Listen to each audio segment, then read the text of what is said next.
Lolo Emong! Humahangos na dumating si Danilo sa kanilang bahay nung hapon ng Lunes. Malayo pa ang tinakbo ng binata dahil nanggaling pa yon mula sa dulo ng kanilang baryo. Hingal na lumapit at pumasok si Danilo sa bahay. Naabutan niya ang kanyang lolo na abalang nagbabasa ng magazine na may bold. Lolo Emong, si Mang Tasyo! Si paring Tasyo? Hindi man lang nito nilingon ng binata at abala lang sa pagtitig kay Joyce Jimenez. Lo, si Mang Tasyo! Patay na! Sandaling napatigil ang matanda. Isinarado nito ang magazine at lumingon sa apo. Hindi makapaniwala ang mukha nito. Anong sinabi mo? Si Tasyo patay na? Walang ano-ano, dinampot agad ni Lolo Emong ang kanyang leather jacket na nakasabit sa likuran ng kanilang pintuan. 7:00 pa lang kasi, malamig na sa kanilang lugar. Ganun talaga kababa ang temperatura sa kanilang probinsya. Seryoso lang ang matanda habang naglalakad. Pero kita ni Danilo na baka sa mukha ng lolo niya ang labis na pag-aalala. Kilala ni Danilo matandang si Emong. Alam niyang mahalaga para sa lolo niya ang kaibigan nitong si Tasyo. Saksi si Danilo kung papaano naging maganda ang pagkakaibigan ng dalawa. Para magkapatid na nga ang turingan ng mga yon. Makalipas lang ng ilang sandali, narating na rin nila ang bahay ni Mang Tasyo. Nasa labas pa lamang sila, naririnig na kagad nila ang katamtamang lakas ng iyakan sa loob. Mararamdaman ang labis na paghihinagpis ng mga anak ni Mang Tasyo. Pagpasok nila sa bahay, naabutan nilang wala ng buhay ang matanda. May sinukang itim na likido si Mang Tasyo. Nangingitim ang mga kuko, ilalim ng mga mata, at maging ang labi na rin. Saan nanggaling ang tatay ninyo bago ito nangyari? Galing po siya sa pista ng baryo ng Santa Cruz, Mang Emong. Manggapon siya ron eh. Kakawin niya lang ngayon habang nagigitara kami dyan ni Danilo sa labas. Tapos bigla na lang siyang natumbi. May sinuka siyang itim na malapot. Umuo si Lolo Emong at tinawakan ng palad na matandang wala ng buhay. Hinipo rin nito ang lieg at noo. Ano pong nangyari sa kanya? May nanlason po ba sa kanya, Mang Emong? Nilason siya, pero hindi ko matukoy kung papaano at kung sino ang gumawa. Sa ngayon dalhin niyo na muna sa morgue ang tatay ninyo. Magsasagawa ko ng ritual sa bahay para malaman kung sino ang may gawa sa kanya nito. Nag-iyakan na naman ang mga anak ni Mang Tasyo. Hindi na kinakaya ni Lolo Emong ang nakikita niya. Kaya naman lumabas na rin siya kasama ng apo na si Danilo. Lo, alam ko na alam niyo kung sinong may gawa nun. Nababasa ko sa mga mata ninyo na may alam kayo. Naglabas muna ng sigarilyo ang matanda. Ang tagal nitong humithit, sabay buga sa itaas. Aswang. Aswang ho? Oo, apo. Aswang ang dumali sa kumpare kong yon. Alam mo, yang si Tasyo, mga binata pa lamang kami, puntiryan na yan ng mga aswang. Sa bawat lugar na napupuntahan namin, palagi nagkakasakit yan. Bakit naman kaya puntirya siya ng aswang? Ikaw? Takot sa akin ang aswang. Noon palang albularyo na ako Itong si Tasyo, simple lang naman yan. Pero alam mo kung bakit siya sinusundan ng mga aswang? Bakit ulo? May napatay siyang leader ng mga aswang dati. Pero aksidente lang. May tinamaan kasi siya ng palaso na dapat sa ibon. Nung oras na yon, may lumipad na aswang. Ayun, sa pool. Nalaman ko na leader ng mga aswang yon kasi ako mismo ang sumuri sa bangkay Pagkatapos, sibat na kagad kami. Kapag may napatay ka kasing aswang, lalo na kapag leader, naamoy ng mga aswang yan. Ibig sabihin, wala ka pang napapatay na aswang? Aba, siyempre marami na. Kung pagsasama-samahin silang lahat, makakabuo ka ng 10 basketball team. Hindi lang nila malaman na nakapatay na ako dahil sa dami ng pangontra ko sa katawan. Iyan kasing si Tasyo binigyan ko ng pangontra, ayaw naman. Ayan, tigok. Makulit Huminga ng malalim ang matanda. Kahit kalmado lang ito na nagsasalita, makikita sa mukha ng matanda ang kalungkutan. Ayos lang ba kayo, Lo? Siyempre hindi. Masakit sa akin ang nangyaring ito. Kaya hindi ako papayag na hindi ako makaganti sa mga aswang na yan. Tara na po. Magri-ritual pa ako para malaman kung taga saan ang gumawa nun sa kanya. Bago sila umalis, lumingon muna silang dalawa sa bahay nila Mang Tasyo. Palakas ang iyakan kaya minabuti nilang umalis na roon. Nang makauwi, sinagawa na kaagad ni Lolo Emong ang ritual. Halos 1 oras din ang tinagal niya. Nalaman niya na taga Barrio Santa Cruz lang din ang nanlaso na aswang. Napansin ni Danilo na biglang umarko ang nakakatakot ng ngiti ni Lolo Emong. Kilala niya ang kanyang lolo. Ang mga ganong klase ng ngiti ay nagpapakita ng kawalan ng konsensya. Ibig sabihin, hindi patatawarin na matanda ang lahat ng aswang. Papatayin ito kahit sino, bata man o matanda. Apo, sa mga susunod na araw, dumito ka na lang muna sa bahay, ha? May aasikasuhin lang ako. Tumango lang si Danilo, pero alam na niya kung saan pupunta ang kanyang lolo. Kinabukasan ng gabi, naiburol na kagad ang labi ni Mang Tasyo.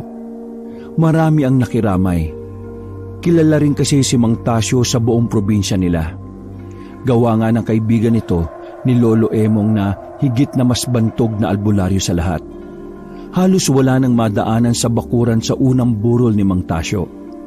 Sa katunayan, naglatag na lang ng lamesa at upuan si Muroy para sa kanila. Habang nagkakape sa lamayan, hindi matigil-tigil ang bumabati kay Lolo Emong. Para siyang artista na lahat na lang ng dadaan ay babatiin siya na parabang walang pinaglalamayan. Muroy, pasensya ka na ah. Sinabihan na namin yung mga dumadalaw dito na huwag nang pansinin si Lolo pero bati pa rin sila ng bati eh. Akala siguro nila birthday itong pinuntahan nila eh. Wala namang problema pre. Alam naman natin na kilalang kilala yung lolo mo dito sa atin eh. Sabay nilang tinanaw si Lolo Emong na nasa harapan ng kabaong ni Mang Tasyo. Sigurado naman ako na masaya si tatay na nakikitang natutuwa ang mga tao kay Mang Emong. Habang magkatabi ay inakbayan ni Danilo ang kaibigan. Kumusta ka naman pre? At yung mga kapatid mo? Okay ba sila? Sila? Iyak pa rin ang iyak. Ako, ayos naman na. Hindi ko lang talaga matanggap na biglaan yung lahat eh. Pre, gusto kong bigyan ng hustisya ang pagkamatay ni tatay. Gusto kong malaman kung sino ang gumawa nung kay tatay. Huwag ka mag-alala pre. Kasama mo ako sa hangarin mo na yan. Maraming salamat ah. Kahit kailan di mo ako iniwan. Malamang. Sino pa ba magtutulungan, di ba? Gagawin ko ang lahat para mabigyan ng hustisya ang nangyari. Malalaman nila kung paano magalit ang bunsong anak ni Tasyo. Makikita ang puot at galit sa mga mata ni Muroy. Hinayaan na lamang din yun ni Danilo. Inintindi na lamang niya na talagang sobrang sakit mawalan ng minamahal. Muling naidako ni Danilo ang tingin sa kanyang lolo. Bigla na lamang pumasok sa kanyang isipan na kung papaano kung si Lolo Emong ang mawala. Hindi niya alam ang kanyang gagawin. Iniisip pa lamang niya yon ay nalulungkot na siya. 3:00 na ng madaling araw nang magpaalam na ang maglolo sa burol. Habang naglalakad ay kapansin-pansin ang pagiging tahimik ni Lolo Emong. Napuna yun ni Danilo kaya hindi na nito naiwasang magtanong sa lolo. Lo, malalim yata ang iniisip niyo ah. May problema po ba? Sandaling humitit na naman ng sigarilyo ang matanda bago ito nagsalita. Hindi lang isa, hindi lang dalawa. Marami ang may galit kay Tasyo. Naaswang? Oo. Kaya natitiyak kong hindi sila basta-basta. Hindi mo sila kakayanin mag-isa, Lo. Di kung hindi, patalikod akong lalaban. Hindi ba mas magandang lumaban ng harapan ng may kasama? Danilo, apo, delikado ito. Huling may kinalaban akong aswang, buhay pa ang mga magulang mo. Ngayon, wala na sila. Hindi kita pwedeng isama sa mga ganito. Ayaw kitang mapahamak. Aba, ikaw na lang ang meron ako eh. At ikaw na lang din ang meron ako, Lo. Mas gugustuhin ko pang mamatay na kasama kang lumalaban kaysa mawala ka na wala man lang ako nagawa. Apo, Lo, Hindi na ako bata. Kinamulatan ko na lahat ng ginagawa mo. Kahit na paano may ideya na ako sa pakikipaglaban. Nakipaglaban ka nga sa tikbalang dati, pinayagan mo akong sumama. Tapos, ngayon Iba ang aswang. Ang tikbalang may puso pa kahit na paano. Pero ang mga aswang, wala. Para silang mga bangkay na nabuhay para pumatay. Pero huwag ka nang makulit. Ayaw ko nang makipagtalo, ha? Gusto ko nang ipahinga ang utak ko. Nauna nang pumasok ang matanda sa kanilang bakuran. Napapailing na lang si Danilo. Hindi niya talaga kayang baguhin ang isip ng kanyang lolo. Hindi siya pinansin ni Lolo Emong noong bago sila natulog. Pinikit na lamang din ni Danilo ang kanyang mga mata. Paggising niya kinabukasan, naririnig niyang may nagtitimpla na ng kape sa lamesa nila. Nakita niya ang kanyang lolo na may kinakausap habang naghahalo sa tasa. Maya-maya lang din ay umalis na ang kausap nito. Bumangon ang binata at lumapit. Lo, pasensya na kanina madaling araw kung mapilit ako. Ay, wala yon. Naiintindihan naman kita O sige na, maupo ka na. Magkape tayo. Lo, sino ho yung lalaking yon? Kakilala ko sa Santa Cruz. Inutusan kong magbasid doon para malaman ko kung sino ang mga aswang. Ano pong balita, Lo? Kagabi, bago tayo pumunta sa burol, binigyan ko ng langis yun. Kaso, nilibot na raw niya ang buong Santa Cruz. Hindi naman daw nakulo yung langis. Kakaibang aswang ang naroon. Pagsasalita pa sana si Danilo nang biglang may mga dumating na tagalabas. May daladala na namang pasyente. Kahit hindi pa nagkakape, nilapag na nila ang pasyente sa papag. Base sa babaeng kapatid ng pasyente, bigla na lang daw tumirik ang mga mata, sabay na tumba. Danilo, Apo, pakikuha nga yung rosaryo ko.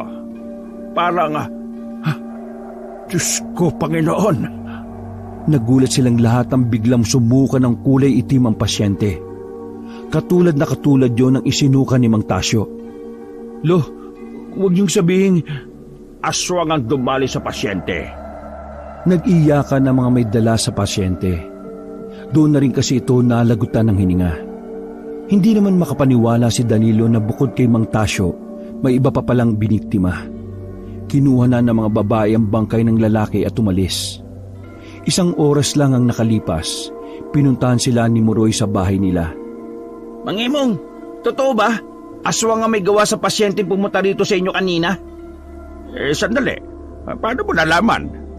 Kalat na kalat sa baryo na pareho daw nangyari dun sa nangyari kay tatay. Sabihin niyo nga po sa akin, aswang din bang dumali kay tatay? Bumuntong hininga ang matanda at tumango na lamang.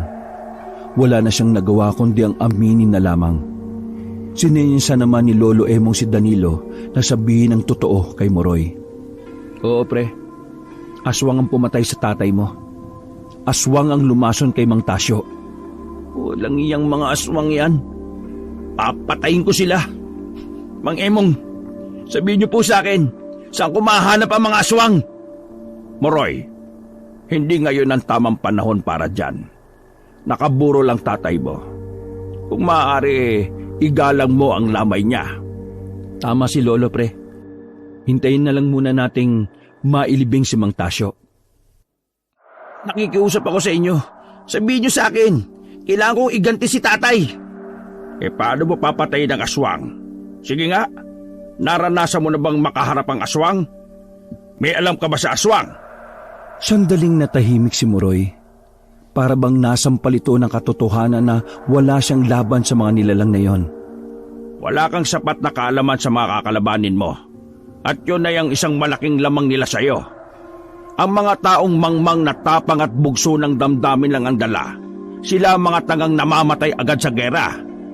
Wala kang pakialam tapos ano? Mga kapatid mo ang mahihirapan kapag namatay ka. Tingin mo nakuha mo ang hustisya kung mamamatay ka lang ng dahil sa katangahan mo? Baka nga biglang bumangon si Tasyo sa kabaong at batukan ka kapag gano'n ang nangyari. Pre, makinig ka kay Lolo.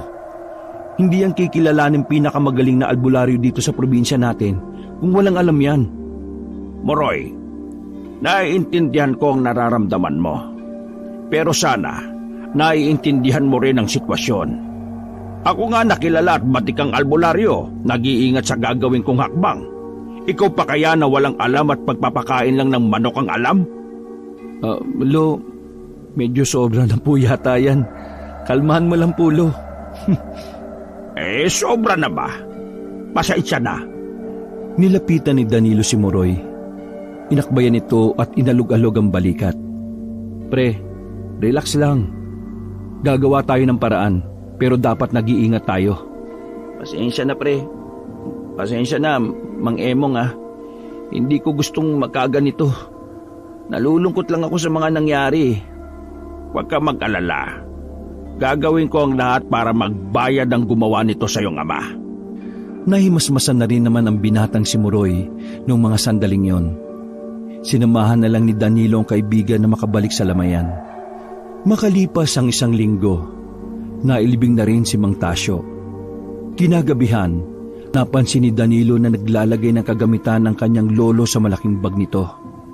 Malakas ang kutob ng binata na pupunta na ang kanyang lolo sa baryo ng Santa Cruz.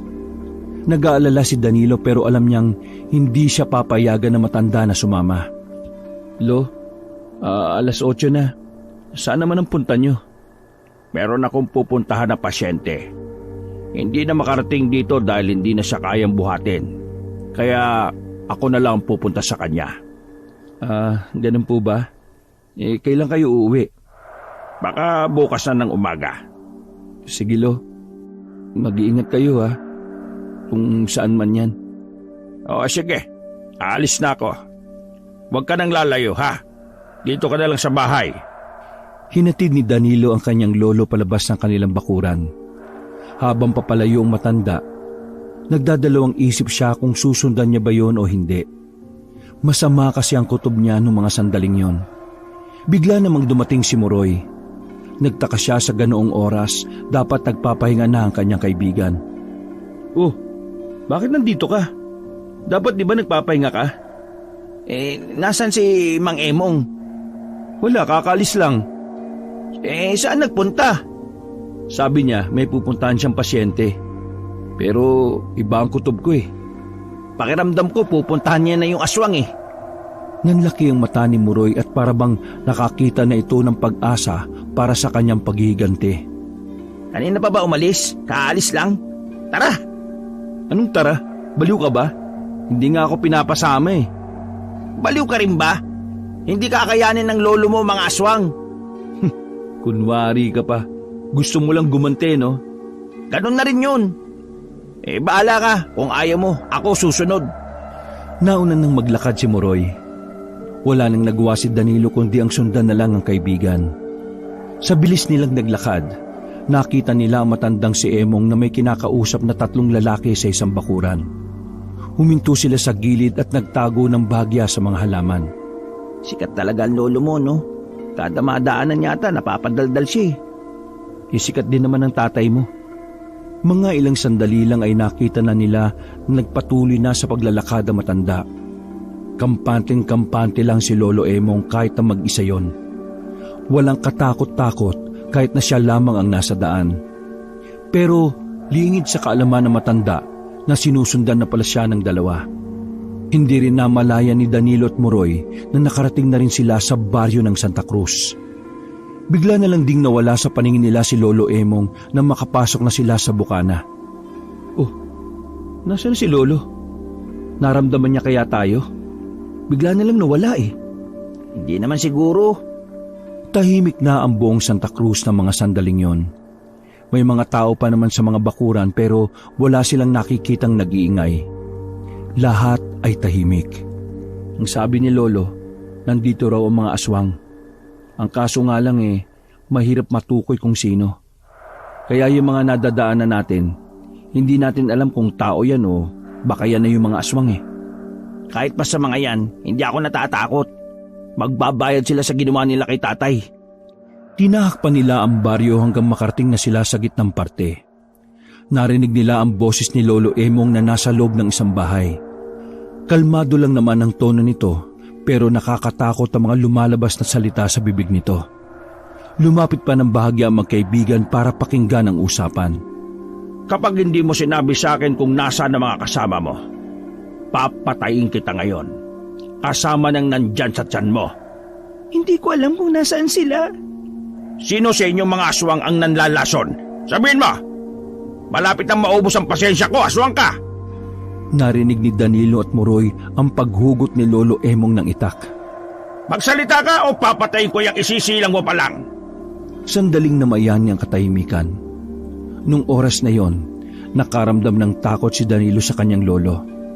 Doon niya napagtanto na totoo pala talaga ang kwento ng mga humahanga kay Lolo Emong. Totoong malupit ang matanda pagdating sa mga kampon ng kadiliman. Magbibilang ako ng 3. 1. Hindi ko nga alam. Pakaraniwang aswang lang ako. 2. Wala kang puso kung pati ang nasa sinapupunan ko idadamay mo. 3. Sige, patay mo ako. Kahit na mapatay mo ko, hindi pa rin kayo mananalo sa mga aswang. Dadami kami ng dadami. Malapit na. Magasik kami ng lagim. Narinig na lamang nila Danilo ang paghagupit ng itak. Bigla na rin nanahimik ang babae. Hindi na nakatiis pa si Danilo at Muroy. Sumilip sila sa maliit na butas at nakita nila sa loob ang ulo ng babae na nasa sahig na. Kagi, nakakatakot ang lolo mo. Nakita pa nilang tinusok na matanda ang tiyan ng babae. Para yun masiguro na hindi na mabubuhay ang isa pang aswang na isisilang. Iisa-isahin ko kayo hanggang sa matuto na kayong magdasal para sa buhay ninyo. Naglakad si Lolo Emong patungo sa pintuan. Pasimple rin namang sinilip ng dalawa ang matanda. Nagyosip pa si Lolo Emong habang nakaupo sa hagdanan. Kalmado at parang wala lang itong ginawa kung kumilos ng kaswal. Kita pa nila Danilo ang itak na may bahid ng dugo. Magtago na lang muna siguro tayo. Nakakatakot ang lolo mo, baka bigla tayong tagain. Maging si Danilo din ay nagkaroon din ng pag-aalinlangan. Parang ibang Emong kasi ang nakikita nila. Puno ng galit ang mga mata. Tumagal lang ng halos 5 minuto. Umalis na rin ang matanda roon. Sinundan na naman nila si Lolo Emong. Pero pauwi na yon. Pagliko nila sa isang kanto, nagtaka sila dahil nawala ang matanda. Nagulat na lang sila nang biglang marinig ang boses ni Lolo Emong mula sa kanilang likuran. Kanino ko pa alam na nandito kayo? Nautal-utal sa pagsasalita si Danilo. Hindi niya alam kung anong dahilan ang sasabihin niya, kaya sinabi na lang niya ang totoo. Kasi itong si Muroy Oh, bakit ako? Susunod ka kay Lolo kaya sinundan na din kita. Lo, kakaawat ko kay Muroy, nakarating tuloy kami rito. Wala na rito mga aswang. Isa lang ang inabutan ko. Hindi kayo galit, Lo? Gusto mo ba ako magalit, Apo? Napatingin agad si Danilo sa itak na nasa tagiliran na matanda. Ho? Ay, hindi naman ho. Nagtatanong lang naman ako, Lo Mang Emong, saan nagpunta yung mga aswang? Naghanap na yon ng ibang lungga. Nalaman nila na pinapahanap ko na sila Yung kakilala ko kasi na taga-timbre, nahuli nila. Pinatay. Humitit at buga na naman ang matanda ng usok. Pero wala akong pakialam kung saan pa sila magtago. Hahanapin ko sila kahit saan sila magpunta. Nauna nang naglakad ang matanda paalis. Sumunod na lamang ang dalawa at tahimik lang sila. 10:00 na nang makabalik sila ng kanilang baryo. Hindi pa man sila nakakausad sa mga nangyari sa Santa Cruz. Isang balita na naman ang sumalubong sa kanila. Ilang bahay lang mula sa bahay nila Dino, may mga nag-iiyakan na namang pamilya. Ilang bahay lang mula sa bahay nila Danilo, may mga nag-iiyakan na namang pamilya. Nagtungo sila roon. Pagsilip pa lamang ni Lolo Emong, parang mga batang nagsusumbong ang mga naroon. Isa na naman kasing residente ang nalaso ng mga aswang. Dahil doon ay otomatikong nagsarado ang kamao ni Lolo Emong. Naramdaman agad ni Danilo ang nagbabagang galit ng kanyang lolo. Grabe na talaga yung mga aswang na yan. Dapat talaga mapatay na yan sila Wala nang nagawa pa si Lolo Emong ng mga sandaling yon. Pinaintindi na lamang niya na ang mga aswang ay muli na namang nabuhay. Hindi nagsasalita ang matanda na makapasok na sila sa kanilang bahay. Tahimik lang din naman si Danilo. Hindi niya kayang kausapin ang kanyang lolo sa ganoong estado. Kaya naman hinayaan na lamang niya ang matanda. Dakong madaling araw, nagising si Danilo dahil sa naririnig na kinakaskas na bakal. Pagtingin niya sa labas, nakita niyang gising pa rin ang kanyang lolo. Naghahasayo ng iba't ibang uri ng itak. Tahimik, seryoso at tila ba hindi yun maaaring abalahin. Sa ganong imahe ng kanyang lolo, masasabi niya na talagang yun na ang dahilan kung bakit nakilala ang kanyang lolo. Ang pagiging mabagsik. Ipinagtimpla na lamang niya ng kape si Lolo Emong. Nilapag niya ang kape sa lamesa at sandali namang napatigil ang matanda sa paghahasa. Apo, Huminto ang binata na sana'y aalis na. Bakit to? gusto mong sumama, hindi ba? Saan po? Bukas ng gabi, aalis tayo. Sisimulan natin ang paghahanap ng aswang. Isama mo si Muroy. Alam kong gusto niya rin makatulong. Po? Sigurado na po kayo? Hindi biro ang mga aswang. Marami silang alam na taktika para pumatay. Gagawin nilang lahat yon para burahin lahat ng sagabal sa plano nila. At isa na ako sa sagabal. Lo, buo ang loob ko. Sasamahan kita sa lahat ng laban. Apo, kung sakali mang mamatay ako, gusto ko na magkatabi ang puntod namin ni Tasyo. Lo, Matanda na ako. Palagay ko kailangan ko na rin magpahinga kapag natapos ko na ang huli kong misyon. nakaramdam ng lungkot ang binata. Hindi niya kasi alam kung ano ang mangyayari sa kanya. Gayong ang lolo lang naman niya ang tanging meron siya. Kapag nawala ako, tahakin mo ang landas na gusto mo. Landas na malayo sa landas na meron ako. Mabilis na lumakad ang panahon. 6 na buwan na rin ang nakalipas mula nang maglakbay sila Danilo. Tulad ng sinabi ni Lolo Emong, isinama nila si Muroy. Sabay-sabay nilang hahanapin ang hustisya. Wala kayo tira dito, kayo isang beses palang bayad. Pero hindi ako galit. Gusto ko lang kayo ayos tira dito apartment ko. Ayaw ko sampay kayo brief na butas sa tapat apartment ha. Ako hiya sa mga gusto tira dito. Sa alip punta sila rito, sila alis na kasi pangit view sa harap. Kitain yung brief na luwag-luwag at butas-butas. Kayo mga buwang, ayos nyo ugali. Ako timpi sa inyo kahit wala kayo bayad. Pero wag kayo lagay sampayan butas brief ha. Si Mr. Lau ay may-ari ng apartment na naupahan nila Lolo Emong. Ang apartment na yon ay natagpuan nila nang mapadaan sila sa Barrio Agustin. Ang Barrio Agustin ay parte pa rin ng Iloilo. Ang baryong ito ay isa sa mga baryo na talaga namang masasabing moderno na. Mas maliwanag na. Mas marami ng bahay. May mga video okay na. At kung ano-ano pang wala sa pinanggalingan nilang baryo. Ngunit kahit medyo moderno na ang Barrio Agustin, ito ay napapalibutan pa rin ng mga matataas na puno. May mga kagubatan pa rin na talagang hindi nasasakop ng mga kabahayan. Pasensya ka na, Mr. Lau. Di bale, kapag itong mga apo ko nakadiskarte, makakabayad din kami. Kayo 6 buwan na wala bayad. Galit ba ako? Galit ba ako? Sabi mo sa akin. Hindi. Ibig sabihin, di pera issue sa akin. Wala ko paki kung bayad ka o hindi. Akin lang, ayaw ko brief dito na pangit. Paulit-ulit ako. Iinis na ako sa iyo eh. Alis na nga ako. Baka ako high blood pa. 6 na buwan nang nangungupahan doon ang 3. Ganun na rin katagal sila nagmamanman sa katabing baryo ng Agustin. Ang Baryo Mabitak. Nakatanggap kasi ng tip si Lolo Emong na may mga aswang sa kabilang baryo. Kaya para mas maobserbahan nila ang kilos sa mga aswang, kinailangan nilang manirahan sa San Agustin. Bakit kaya mas galit pa siya sa mga brief natin butas kaysa sa hindi natin pagbabayad sa kanya, no? Ewan ko nga dyan sa inchik na yan eh. Ang bait-bait pa sa atin.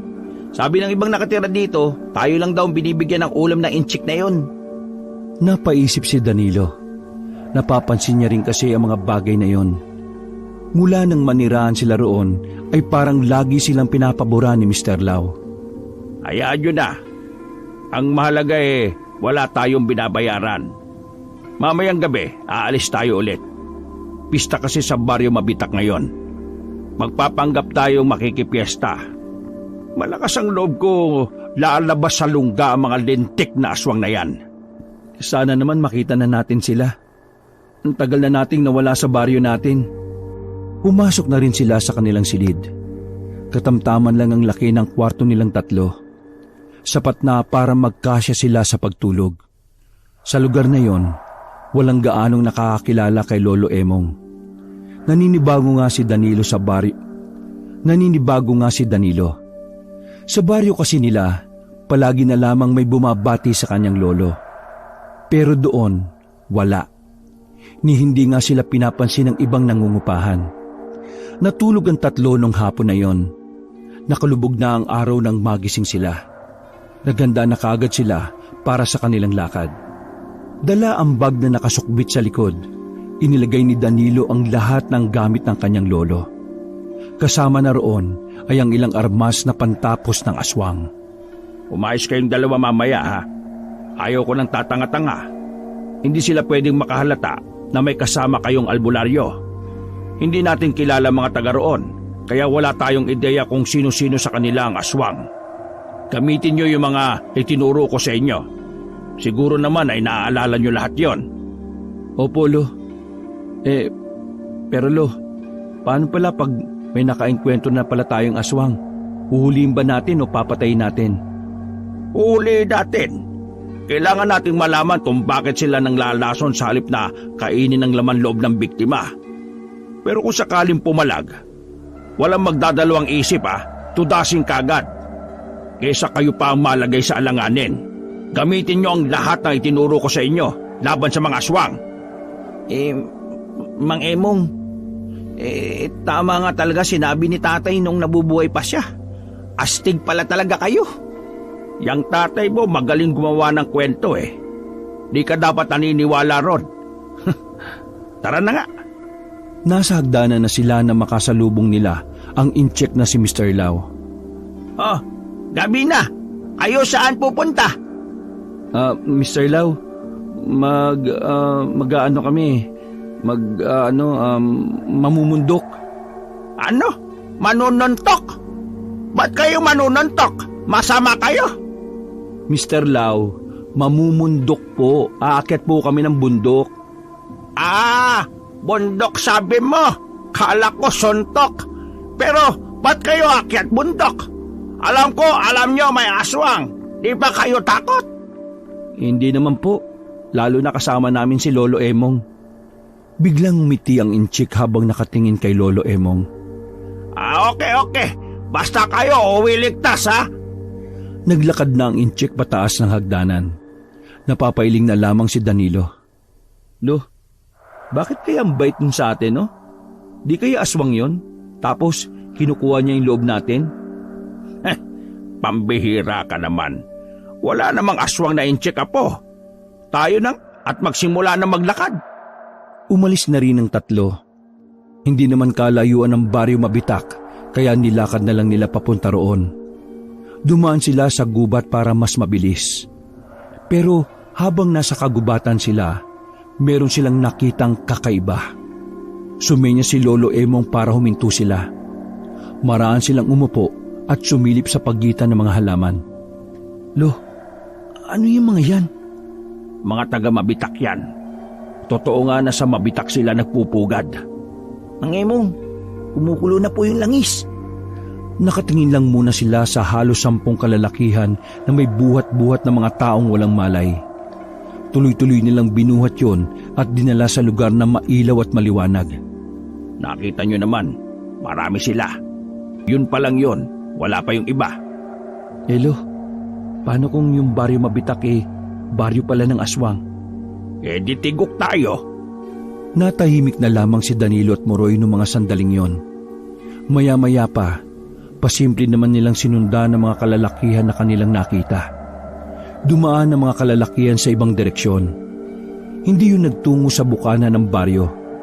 Susundan pa sana nila nang matanaw na parang may mga nagbabantay sa dadaanan nila. Kaya naman, minabuti na lamang nila sa bukana na lang dumaan at magpanggap na mga simpleng mamamayan lang. Nandito na tayo Umayos kayong dalawa. Tumango lang ang dalawang binata. Normal lang ang kilos ng tatlo. Nagagawa pa nga nilang makipagbatian sa mga nakakasalubong nila. Alam nila na hindi lahat ng naroon ay aswang. Hindi rin naman lahat ay tao. Kaya hanggat maaari, hindi sila magpapatapik sa kahit saang parte ng kanilang katawan. Base kasi sa matandang albularyo, baka nasa tapik din nagmumula ang paglaso ng mga aswang. Maingay na sa baryo mabitak noong mga oras na yon. Halos hindi na rin sila magkarinigan. Makailang beses na rin nilang tinitingnan ng langis pero hindi na kumukulo yun. Ganun pa man, hindi sila naging kampante. May mga aswang kasi na hindi kayang tukuyin ng langis. Gumilid sila sandali. Pangiting-ngiti kunwari dahil may mga dumadaan din. Lo, wala ka bang nakikitang aswang? Kanina pa tayo. Baka pinagmamasdan lang nila tayo. Wala akong makita rito. Pero ang sabi ng nagtimbre sa akin, dito marami. Nakapagtataka lang na bakit parang wala sila. Hindi kaya yung mga nakita natin kanina may pupuntahan silang lugar na kung saan magsasama-sama yung mga aswang? Tama si Muroylo. Paano nga tayo makakadaan doon? May bantay. Kailangan natin maghanap ng pwedeng daanan dito. Delikado kung pipilitin natin doon. Baka magkandamatay tayo doon. Saglit lang, hintayin niyo ako dito.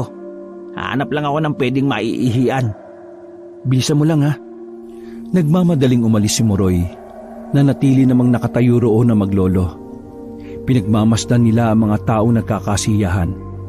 Kumukupas na yata ako Nahihirapan na akong tukuyin kung aswang ba o hindi. Ayos lang yan, Lo.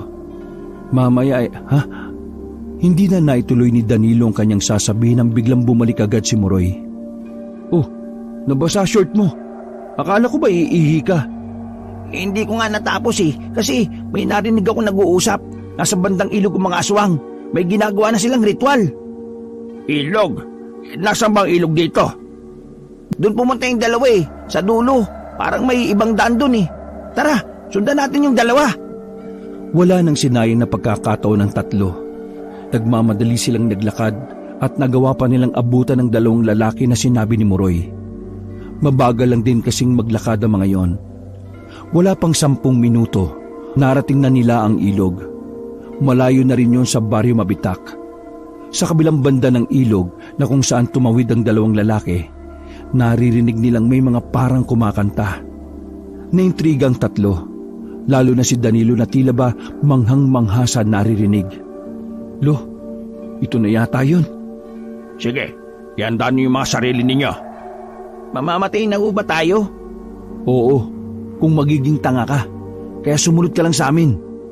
Palingon-lingon pa sa kung saan-saan ang tatlo habang naglalakad. Sinisiguro talaga nilang walang nakakakitang kung sino man sa kanila. Ilang sandali lang, hinila ni Danilo si Muroy papunta sa gilid. Nagtago sila. Mula sa kanilang kinalalagyan, natatanaw nila ang mga taong nakasuot ng mahaba at kulay itim na kasuotan. May mga binabanggit na kung ano-anong salita at sa dulo ng bawat pangungusap ay nilalagyan nila ng tono. Mukhang hindi ito ang tamang panahon para lumusop tayo. Para tayong tatalon sa kumukulong mantika niyan. Masyado silang marami, Lo. Mang Emong, nabasag na po yung pinaglalagyan ng langis. Normal lang yan, lalo na kung nasa paligid mo napakaraming aswang. Nagri-ritual nga sila, Lo. Pero para saan naman yan? Nakikita niyo ba yung mahabang kahon na nasa gitna? Malakas ang kutob ko, alansaya ng Panginoon nilang aswang. Nagbabalak siguro silang buhayin. Ang hindi ko lang maintindihan, bakit sila nanlalaso ng tao kung gusto pala nilang buhayin ng Panginoon nila? Anong gagawin natin ngayon, Lo? Wala tayong gagawin. Kahit gaano tayo katapang, wala tayong palag sa ganyan. Wala tayong palag sa ganyang karami. Obserbahan na lang muna natin sila. Ang mahalaga naman sa ngayon alam natin kung saan nila ginagawa ang ritual. Paano kung mabuhay na nila yung nasa kahon? Hindi. Palagay ko may kailangan pa silang gawin. Masyadong walang gana mga nagre-ritual. Dapat masigla mga yan kapag alam nilang mabubuhay na ang Panginoon nila eh. Babalik tayo ulit rito. Pero kailangan na nating mag-isip pa ng paraan. Sang-ayon sila sa sinabi ng matanda. Kahit si Muroy na malaki ang galit sa aswang, minabuti na lang din na umatras. Doon niya mas naintindihan na walang magagawa ang galit at pot niya kapag nilapa na siya ng napakaraming aswang na yon. Maingat silang umalis sa lugar na yon. Nakabalik sila sa Barrio Agustin nang walang nakakalam na natuklasan na nila ang lungga ng mga aswang. Walang iya sila. Doon lang pala sila nagtatago. Naabot pa tayo ng 6 na buwan nakakahanap. Lo, paano kaya kung maghikayat tayo ng tao? Malabo mangyari yan. Wala nga nakakakilala sa atin dito eh. Kapag ginawa natin yan, baka makarating pa sa mga aswang yan. Ang kailangan nating isipin ay kung papaano natin sila papatayin ng isang bagsakan lang. Halos sumakit ang ulo nila kakaisip kung ano nga bang paraan ang pwede nilang magawa. Dahil alam na nila kung gaano karami ang mga aswang. Estimado na rin nila kung gaano lang sila kabilis mamamatay kung tatapatan nila yon. Kahit si Lolo Emong malalim din ang iniisip. Sa buong buhay nito ay yun ang unang pagkakataon na parang nakaramdam siya ng pagkabahala. Ibang-iba kasi ang mga aswang na yon. Madaling araw na pero hindi pa rin dinadalaw ng antok ang tatlo. Bagot na bagot si Danilo noon. Kaya naman naisipan na rin niyang lumabas muna. Saan ka pupunta? Mag-road top po. Ano? Road top sa taas. Rooftop yun pre, rooftop. Bay, malay ko ba, wala namang ganun sa baryo natin eh. Isinirado na ni Danilo ang pinto at lumabas na rin. Nang nasa hagdan na siya, may narinig siyang tao sa taas. Dahan-dahan siyang sumilip. Nakita niya sa rooftop ang incheck na si Mr. Lau. May hawak yung espada na winawasiwas pa sa ere. Nakaramdam ng kaunting pagkamangha si Danilo. Para siyang nakakita ng isang mandirigma na magaling humawak ng espada. Ang galing niyo naman po, Mr. Lau. Nagulat ang incheck sa bigla niyang paglitaw. Tinago agad ng incheck ang espada sa likuran nito. Sandali! Bakit ka dito? Bakit gising ka pa? Hindi po kasi ako makatulog eh. Magpapahangin po sana ako dito pero nakita kita. Ang husay niyo po pala. Oy, ikaw wag ingay ha. Baka may makarinig.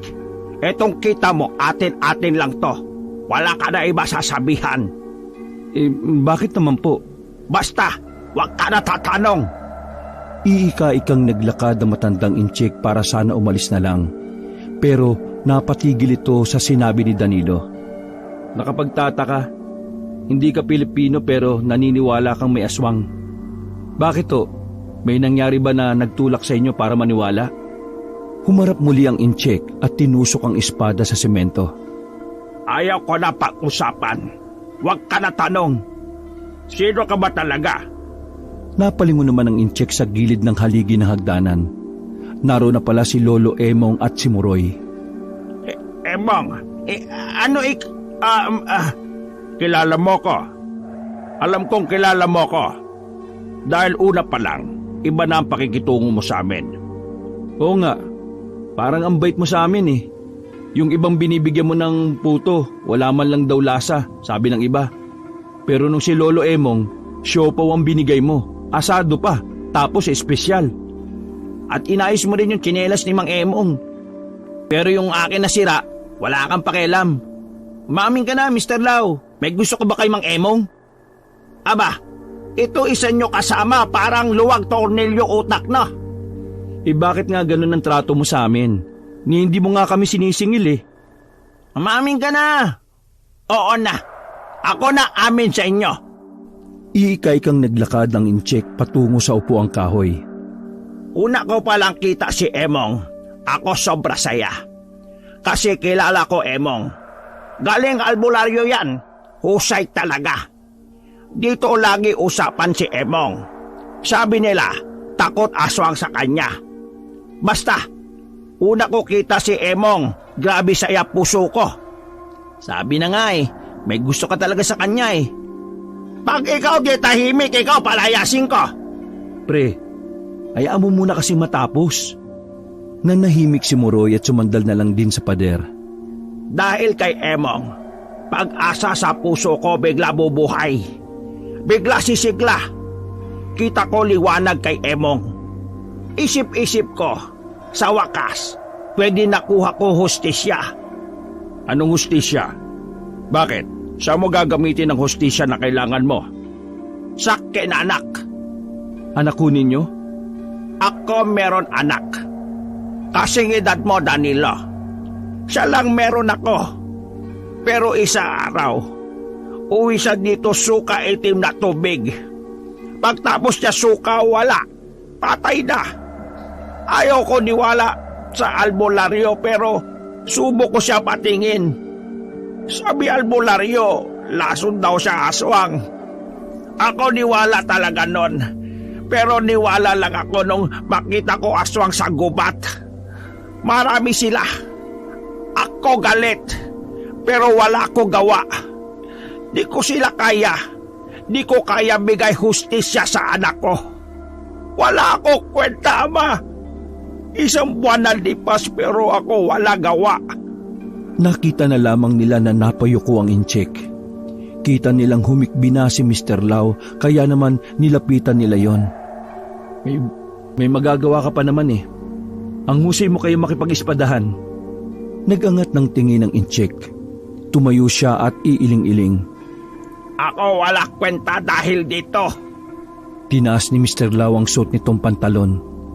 Nagulat ang tatlo nang makita na ang kalahating binti ni Mr. Lau ay kahoy. Nakakabit lamang yon sa hita. Teka, anong nangyari dyan? Isa araw lipas ng libing anak ko. Ako punta gubat. Kala ko kaya ko. Pero atake ako aswang. Naputulis ako binti. Buti na lang, may tulong sa akin mga magsasaka. Ang sinapit ng anak mo ay walang pinagkaiba sa sinapit ng matalik kong kaibigan at ng tatay nitong si Moroy.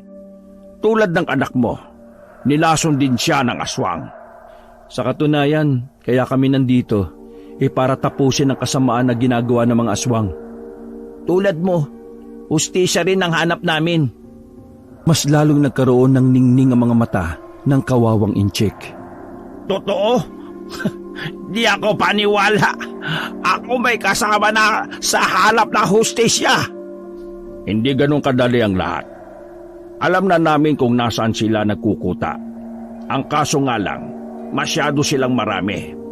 Ako alam paano sila tatapos. Alam niyo po, may ideya po kayo kung paano sila tatalunin? Kailangan sunugin ng kanilang Panginoon. Sabi kausap ko albularyo dati, mga aswang na yon binubuhay kanila Panginoon. Kapag naabo Panginoon, wala na sila. Hihina sila. Alam mo rin ba kung bakit sila nanlalason ng tao? Tama. Mga aswang kuha nila kaluluwa mga biktima nila lason. Ha? Paano yun? Gawa sila ritual. Kapag meron sila lason, paniwala nila kaluluwa kanilang biktima punta sa Panginoon nila. At yun bubuhay sa Panginoon nila. Ngayon naiintindihan ko na lo. Kaya pala. Ngayong may alam na tayo, kailangan natin ng plano kung paano makukuha ang buto o kalansay ng Panginoon nila. Emong, ako hingi paumanhin. Ako panggap di kakilala kasi ako takot. Baka pag-akala ng aswang kaibigan tayo, baka ako damay sa patay nila. Walang problema. Ngayon ay isa lang pala ang hangarin natin. Hindi mo na kailangan mabahala. Basta, huwag mo kami sisingilin ng upa ha? Oo, hindi. Di kayo sisingil. Laki tulong nyo sa akin. Mula kita ko kayo, ako ganahan pa mabuhay. Naging daan ng mga sinabi ni Mr. Lau para mas lalong magkaroon ng lakas ng loob sila Danilo. Malaki ang naitulong ng mga impormasyong kanilang nalaman. Pagkatapos ng pag-uusap na yon, nagpahinga na rin ang tatlo. Kahit papaano ay nakaidlip na rin sila. Kinabukasan ng tanghali, mabusisi nilang pinag-usapan kung ano ang kanilang gagawin. Maghihiwa-hiwalay sila sa paghahanap kung saan tinago ang kabaong ng Diyos na mga aswang. Mag-isang lalakad si Lolo Emong, habang si Danilo at Muroy naman ang magkasama. Ayos lang kaya si Lolo Emong ngayon? Nag-aalala ako eh. Mag-isa lang siya. Magtiwala ka lang. Nakakalimutan mo yatang matinik na albularyo yun eh. Hindi yun magiging kilala kung hindi yun malupit. Nasa baryo mabitak na sila noong mga sandaling yon. Tirik ang araw at talaga namang ramdam na ramdam ang init. Dahil piyesta pa rin, marami-rami pa rin ang nagkakasiyahan sa labas.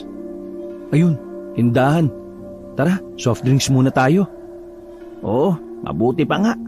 Uhaw na ako eh. Lumapit sila sa maliit na tindahan na naroon. Pagtingin sa kanila ng alin na tindera ay parang minumukaan sila. Pasimple namang kinapa ni Muroy ang bagong langis na nakalagay sa botelya. Ramdam niya ang pagkulo ng langis kaya pasimple itong bumulong.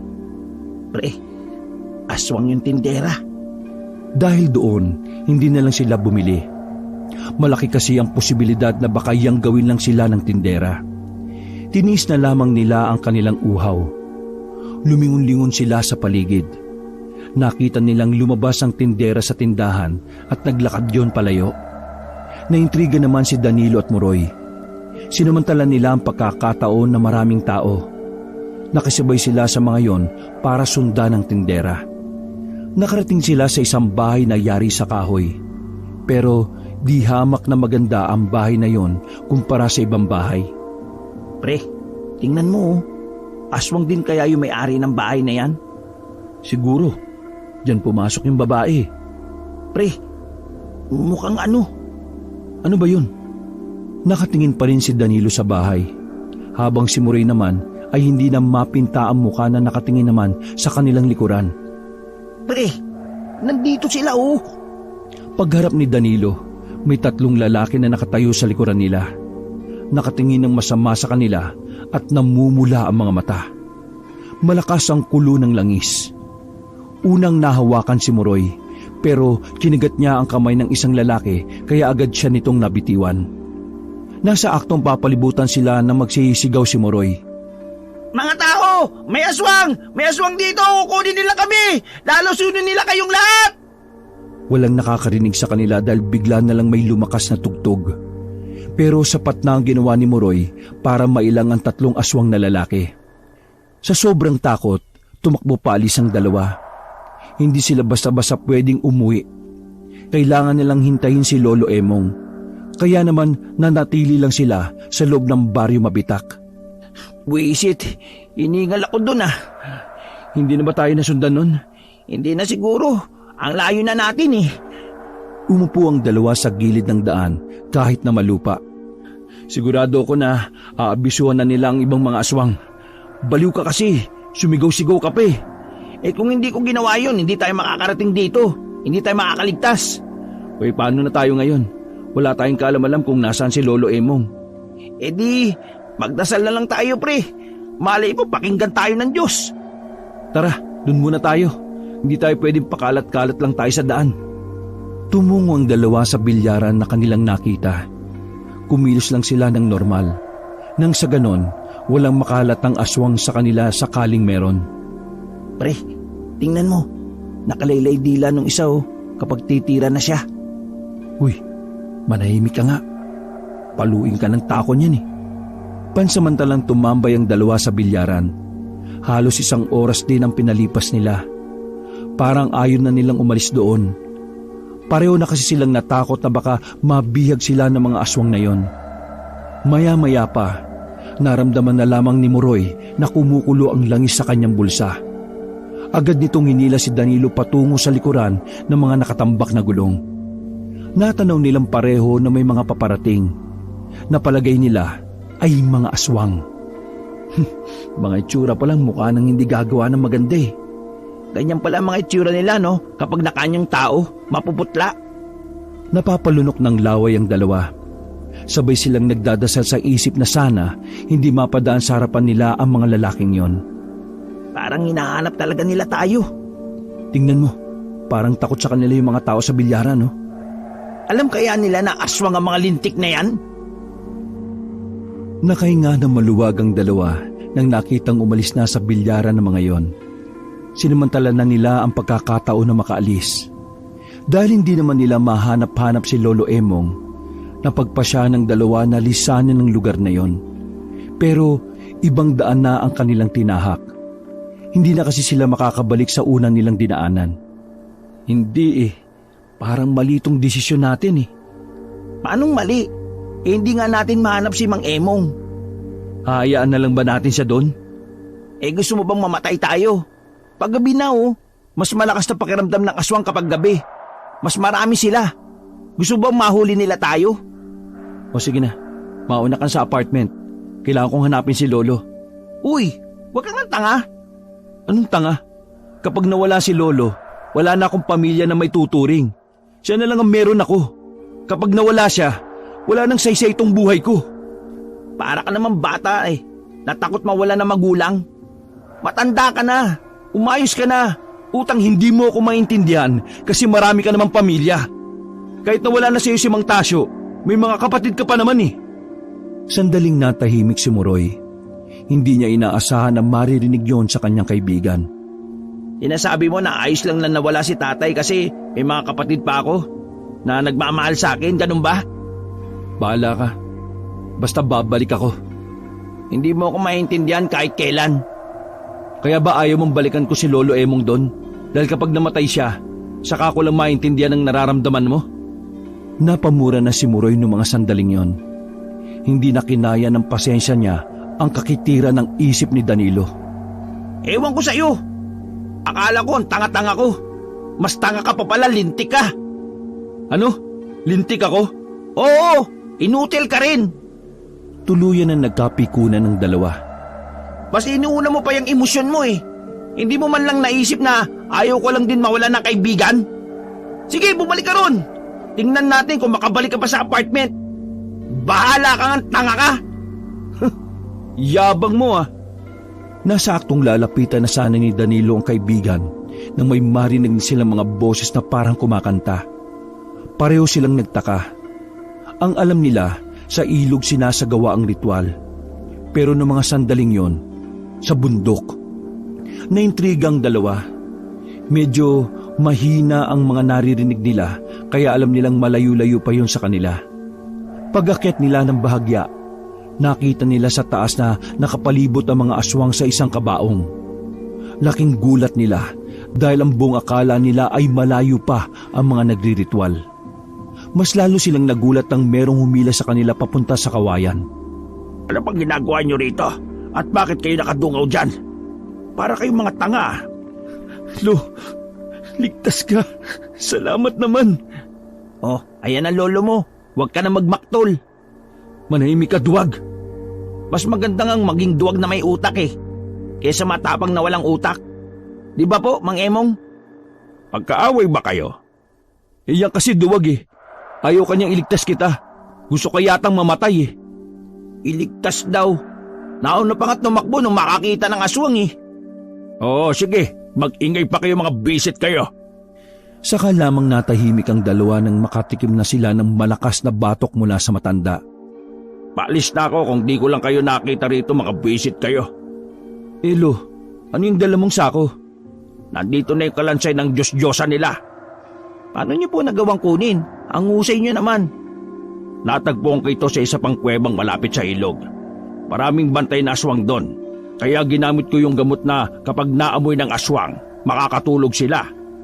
Ano yung dinadasalan nila doon? Pinalitan ko ng kabaong na yon ng mga sanga ng bayabas. Hindi po kaya. Daming tanong mga lintik. Tara na! At ang masunog na natin to. Pababa na sana ng bundok ang tatlo. Ang kaso nga lang sa hindi inaasahang pagkakataon, nadula si Muroy dahil sa maling pag-apak. Nasad sa dampwet niya sa mga tuyong dahon. Dahilan para marinig sila ng mga nagriritual. Ay nako, Tasyo! Bakit pareho kayong tukmol ng anak mo? Takbo na, Muroy! Danilo! Dali! Dali-dali silang tumakbo pababa. Nang makita nilang nakatanong na sa kanila ang mga aswang, pinasadsad na lang din nila ang kanilang puwet.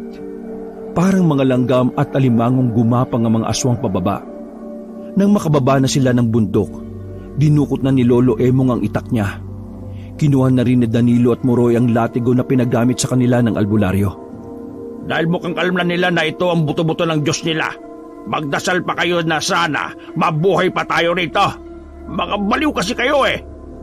Pumesto na sila at pumorma ng pakikipaglaban. Nanginginig ang tuhod ni Danilo at Muroy sa mga sandaling yon. Ang magkaaway na magkaibigan ay nagkadikit na. Halos magkalapit na ang muka. Ako ang haharap, kayong dalawa. Kung sinong lalapit sa likod, hambalusin ninyo. Sige po. Baka naman matamaan nyo pa ako rito ha. Tatamaan talaga kayo sa akin. Ilang beses na napalunok ng laway si Danilo. Nilalamon ng kaba ang buo niyang sistema. Hindi siya makapaniwala na darating ang puntong haharap sila sa maraming aswang. Kung noon ay gustong-gusto niyang samahan ng kanyang lolo sa laban, nung mga sandaling yun naman, dinadasal niya na sana malumpo ang lolo niya para hindi na makalabas ng bahay. Nang sa ganon, hindi na sila haharap sa napakaraming aswang. Biglang tinaga ni Lolo Emong ang isang aswang na muntika ng lumundag sa kanya. Huwag kayo mag-alala. Hindi sila sabay-sabay na lulusob. Takot ang mga yan. May dala akong pangontra eh. Pinakita pa ni Lolo Emong ang kwintas na may pendant na bilog na kulay pilak. Ipapaliwanag pa sana na matanda ang mga bisa nun nang sabay-sabay na lumusob ang mga aswang. Mabuti na lang at nagawa nilang dumipensa kahit na papano.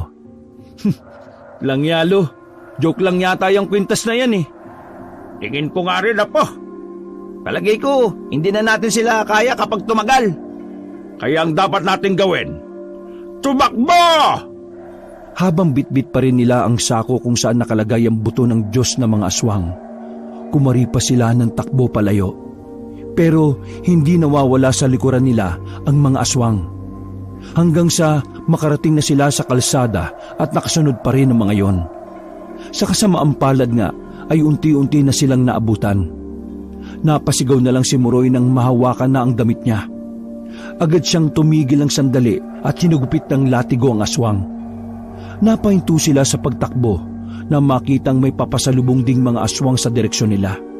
Mukhang kailangan ko na talagang ipakita kung paano talaga ako lumaban ah. Nakulong na sila sa sulok ng daan. Inabot ni Lolo Emong ang sako kay Danilo. Habang nakapalibot sa kanila ang aswang, nagubad ng damit ang matanda. Kahit liwanag lamang ng buwan ang nagsisilbing ilaw, kita nila ang malalaking tattoo sa katawan ng matanda. Na maging si Danilo ay unang beses lang din nakita yon. 2 itak na ang hawak na matanda at pumorma ito na parang isang bida sa pelikulang samurai. Isa na lang, lumapit kayo! Sabay na lumundag ang 2 aswang. Mabilis namang napatay ni Lolo Emong ang 2 yon. Na siya rin namang kinabiglaan ng mga aswang. Ganon din si Danilo at Muroy. Sabi ko, isa-isa lang eh! Sunod-sunod pang lumusob ang mga aswang. Si Danilo at Muroy ay nasa likuran lang na matanda. Dahil sa mga oras na yon, alam nilang wala rin naman silang magagawa. Marami nang napatay na aswang si Lolo Emong. Pero habang tumatagal, kapansin-pansin sa galaw na matanda ang pagod. Hanggang sa hindi nga inaasahan, nagawa ng masugatan ng aswang si Lolo Emong. Nasundan pa yun ang nasundan. Napalood na si Lolo Emong. Wag! Tama na! Nilapitan ng 2 ang matanda. Duguan na ang katawan nito. Hindi, kaya ko pa. Mang Emong, hayaan mo, kami naman! Hayaan mo kaming gawin naman ang parte namin. Kami naman ang poprotekta sa'yo. Mga aswang! Tapusin na natin to dahil taing-taing na ako! Umangil ang mga aswang.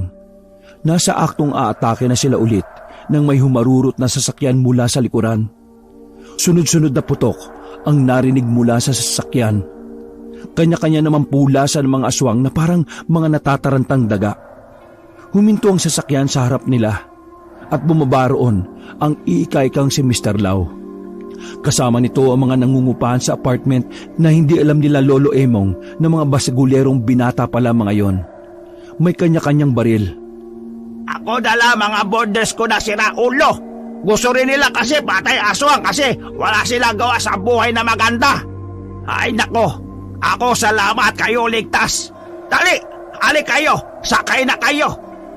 Nagmamadaling inakay ni Danilo at Moroy ang matandang albularyo.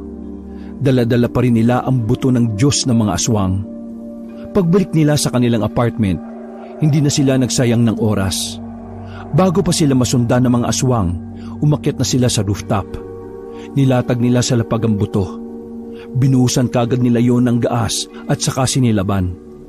Sa wakas, mababalik na rin kaluluwa aking anak. Tagal ko siya hinintay. Pinagbasdan lang nila na nagliliyab ang buto at saka nilalagyan pa rin nila ng mga natuyong dahon, pati na rin mga papel na hindi na ginagamit. Nagtagumpay tayo. Nabigyan na natin ng hustisya ang pagkamatay ng mga mahal natin sa buhay. Wala na rin mabibiktimang tao. Ako talaga laki pasalamat sa inyo. Kundi dahil sa inyo, dito mangyayari. Ikaw, Emong, at mga kasama mo, tunay kayo na hulog langit. Sana, wag ka muna mawala. Dami ka pa tulong na tao. Halos 1 oras nilang pinanood ang unti-unting pagkaabo ng mga buto. Noong gabing iyon, narinig pa nila mula sa kagubatan ang malakas na hiyaw ng mga aswang. Parang naghihingalong kanilang mga hiyaw. Na base kay Lolo Emong, yun na ang huling hiyaw ng mga aswang. Pagkatapos maabo ng mga buto, dinasalan muna yon ni Lolo Emong saka sinaboy sa ere ang abo. Pre, tapos na. Nakuha na natin ang hustisya para kay Mang Tasyo. Maraming salamat, pare. Maraming salamat po, Lolo Emong. Umakbay pa si Moroy kay Danilo. Teka. Bati na ba tayo? Di ka pa nga nagsosorry sa akin eh. Ba't ako magsosorry? Ikaw nga itong may mga masakit na sinabi sa akin dyan eh. Sinabihan mo kasi akong tanga eh. Pinaguntog ni Lolo Emong ang 2 binata para matigil ang mga yon. Napakamot na lang sila sa ulo. Dahil natapos na ang kanilang misyon, kinaumagaan lang din ay nagpaalam na sila kay Mr. Lau. Masaya naman ang inchik at taus-pusong nagpasalamat.